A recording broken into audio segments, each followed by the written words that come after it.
Thank you so much for tuning into my channel. My name is Dr. Connie Chung. I have an extensive educational background. I have a bachelor's degree in psychology, master's in nutrition, a doctorate in physical therapy, been a clinician for over 25 years, as well as board certified in Institute of Functional Medicine in functional medicine.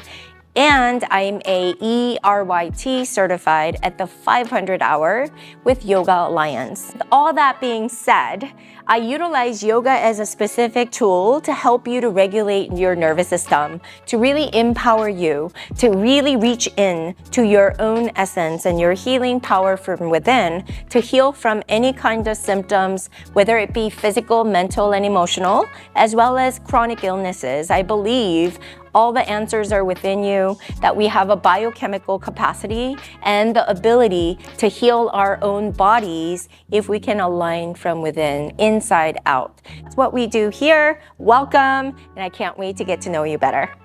Hi guys, so today I want to really go through and have you experience what activation feels like in your body. Too often we throw terms around, we move really fast in yoga classes. I say it as a teacher, but it's not what I see in classes being demonstrated, because again, we go so fast and we're trying to figure it all out. So I'm going to kind of break down, and if you do anything, this is the tutorial that I really want you to come back to over and over again to help you to activate the most important muscles, okay?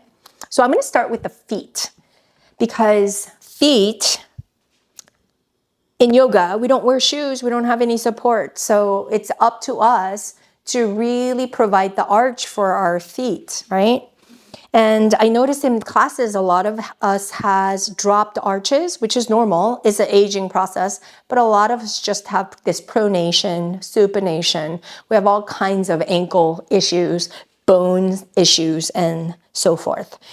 It has a lot to do with shoes. For us ladies, we like stiletto heels. I mean, that does a number on our bunions, so things shift and move. So what I want you to understand is that in yoga, I want you to stand heel-toe together. Arms are down, mountain pose.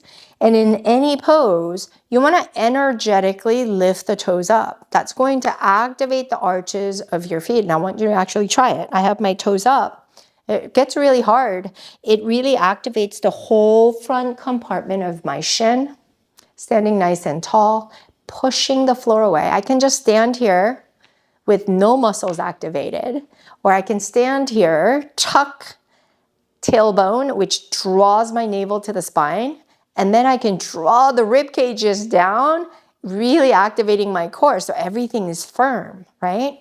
And my thighs are firm even as I'm standing here. As for the shoulders, I want the shoulders up and down. And I usually say, once you feel like the shoulders are up and down, click it down a little more, like that. You should feel a little pull along the back side of your arms. It's called latissimus dorsi. It's a shoulder depressor. A lot of us have shoulders up here, overactive trapezius. We want to balance it with the lats, drawing it down and in, and freeing up our neck, being as tall as possible by drawing the navel to the spine. That is standing posture activation. So now I'm going to go ahead and sit down and talk to you about the hands. Hands are super important in yoga, and I want you to do this 10 times. 1, 2, 3, 4, 5, 6, 7, 8, 9, 10. I don't know about you, but that got my forearm really, really tired, and I felt that because, again, how often do we place the weight of our body on our hands? It doesn't happen very often.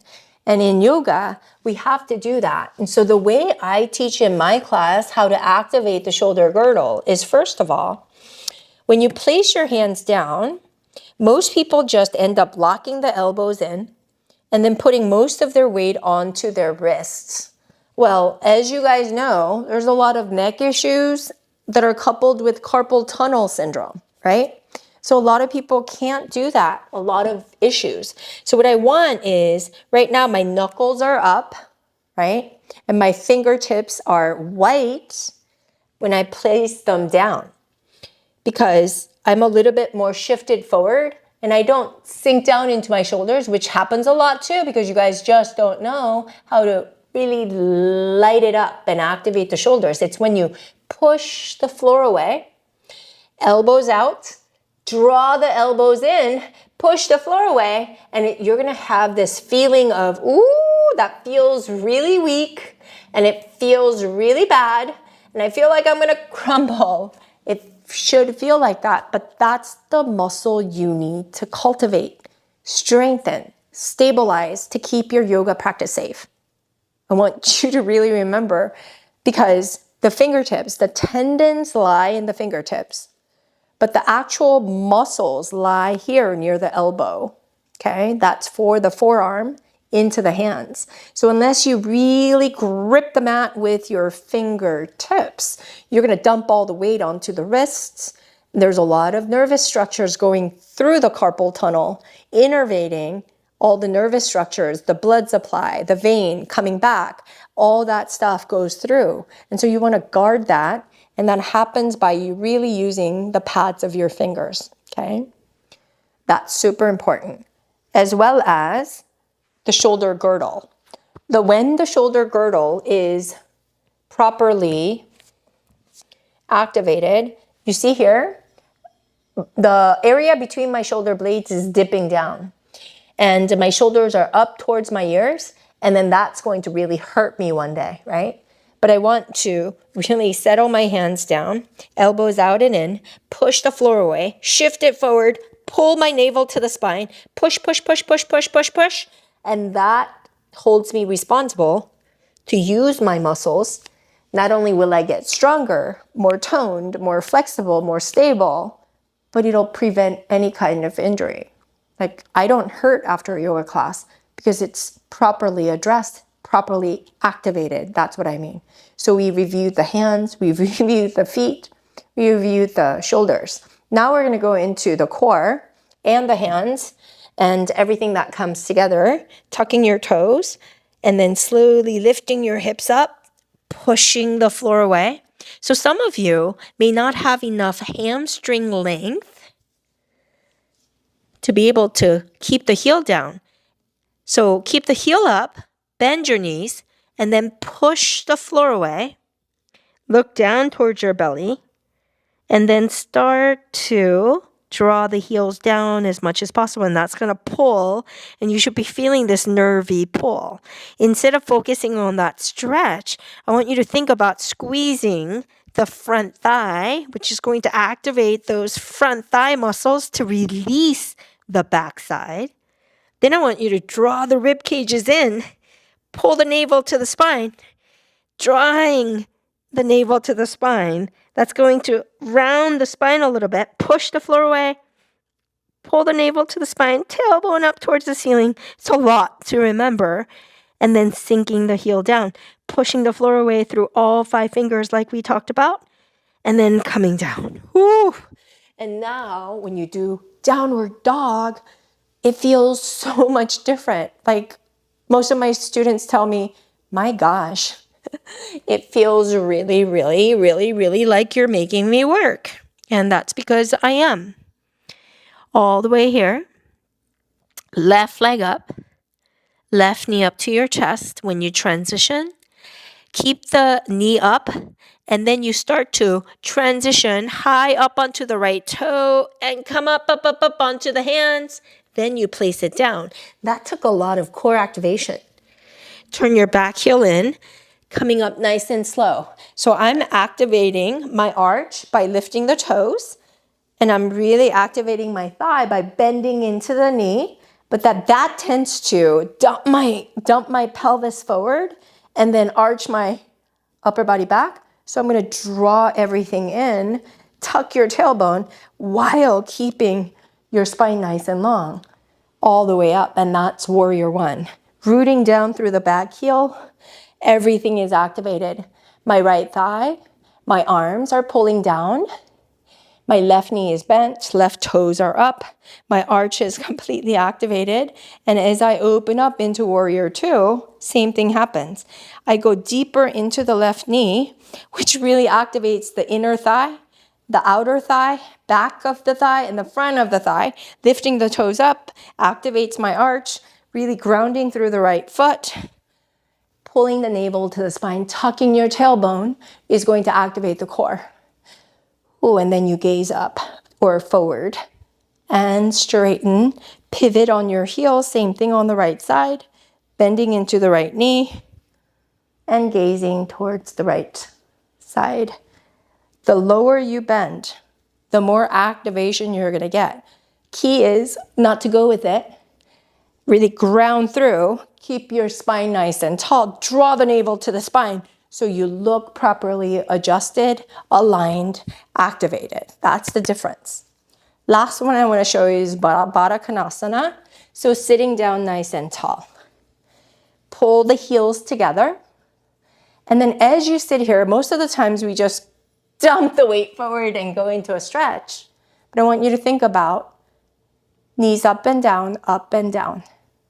But don't just flop it. I want you to go up and down, up and down slowly.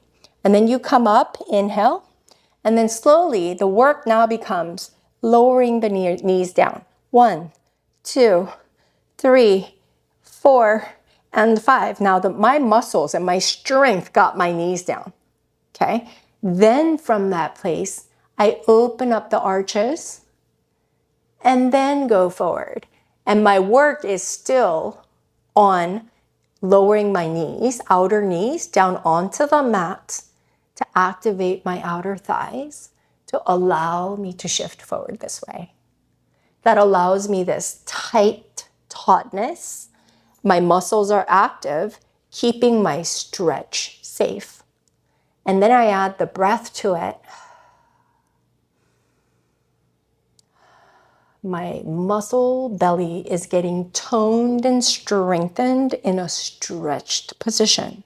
And that's where you can get that lean, long yoga body. And I think that's the part of the benefit. But for years, I've worked in yoga and did all the asanas with no muscle development. That used to drive me wild until I figured out, proper activation, precision, awareness. All these things matter. And so next time you hear me verbal cueing in my YouTube videos, how to activate something or activate this, activate that, that's what I mean. So we discuss the hands, we discuss the shoulders, we discuss the core, we discuss the feet, we discuss the legs, and then the real stretch that we get is from that activated stretch with the added breathing technique that allows for a deeper, safe, and strengthened and activated stretch that we're looking for so that you can grow with your practice. I hope this has been helpful. I would love to hear from you. Comment below, and I'll see you guys soon. Thank you for watching. Your time is valuable to me, and I appreciate you being here. If you found my videos helpful, I put out weekly videos for you so that you can benefit from it. So I would love it if you subscribed, as well as comment, review me, follow me on social at Instagram, YouTube, as well as TikTok at Dr. Connie Chung. I'd love to hear from you. DM me, comment below, and let's connect. I'll see you guys all later.